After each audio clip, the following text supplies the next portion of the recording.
So this tutorial is on how to optimize an image so it looks brilliant in Crystal. There's three things that I always tell anyone that gives us a call or that approaches us about quality of Crystal and how to get the best quality.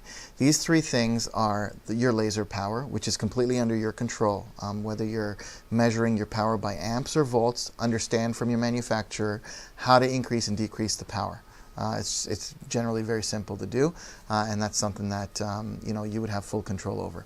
However, the other two things are your point space settings and the optimization of the photo.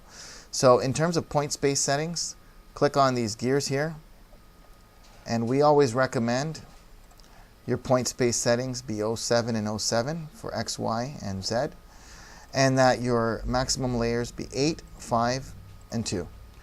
Now, when you have these settings and you create your point cloud and you burn it in your laser, if it cracks, then you want to decrease the power of your laser. If, however, it is too light, you'll want to increase the power of your laser.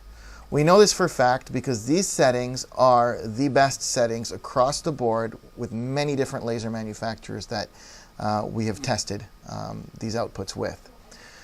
If, however, you are still, wanting to adjust your point space settings, then what you can do is, if your image is cracking, just increase your X and Y by a small amount. So you can X and Y would be by 0.08, and your Z as well, you can increase it by 1 to 0.08. And if it still cracks, I would leave my XY at 08 because that's resolution. And the higher you make this number, the more fuzzier that image is going to look in Crystal. However, your Z, you can play with a little bit. You can go up to even 0.10 or 0.12 because what that will do is it won't really affect the resolution. What it will do is it'll space out the layers on the depth to help reduce the amount of cracking. And then in terms of optimization, what we would recommend is doing the following.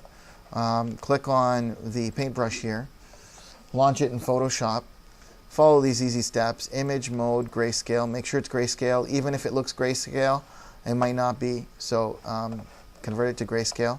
Always use your curves to brighten the image. Don't look at the back because that back is not even a part of your actual 3D file. You want to look at the people's faces, because that's what your customers are going to critique the most. And you'll notice here, if I go too much, it starts to cause a saturation of white, so we don't want to overexpose it. So I generally recommend not letting this curve flatline, and always kind of just bring it close, but don't allow it to flatline.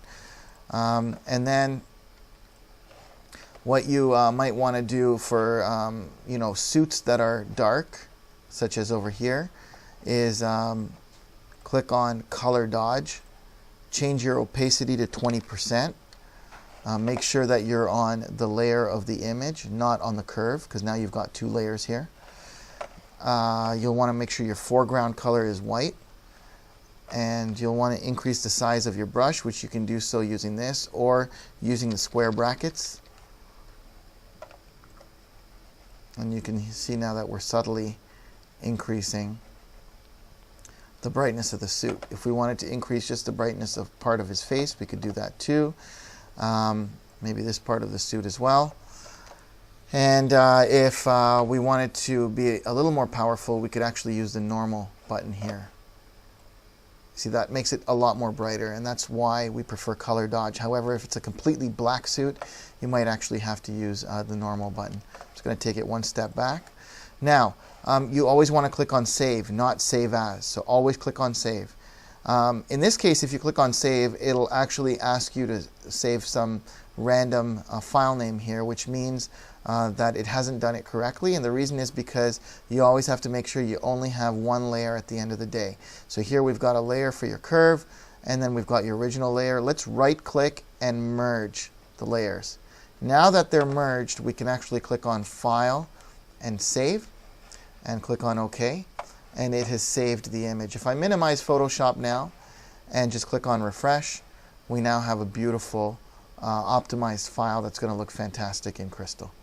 Just click on Go, and then save the image and send it to your laser.